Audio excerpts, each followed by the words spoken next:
ఏరా మా అమ్మాయిని ఏదో అన్నావంట? అవును, 2 జడలు అయితే బరువు అవుతాయని 1 జడ వేసుకోమన్నా. అది కూడా తప్పేనా? ఒరే తింగరోడా, 1 జడేసినా 2 జడలేసినా అదే జుట్టు కదరా.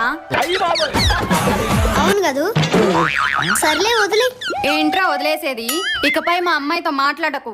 నీ వల్ల మా పిల్లలు ఇబ్బంది పడుతున్నారు. ఎందుకంటే ప్రధానికి అలా అపార్థంగా మాట్లాడతారు? ఇంట్లో ఎప్పుడైనా మీ అమ్మాయి మనసారా నవ్విందా? కానీ నేను నవ్విస్తున్నాను. మీ అమ్మాయినే కాదు, క్లాస్లో ప్రతి ఒక్కరిని నవ్విస్తున్నాను.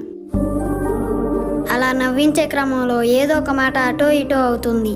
అంత మాత్రాన మనకు ఫలాలు ఇచ్చే చెట్టు కూడా అన్నీ మంచి ఫలాలు ఇవ్వదు. ఒక్కోసారి పుచ్చు ఫలాలు కూడా ఇస్తుంది.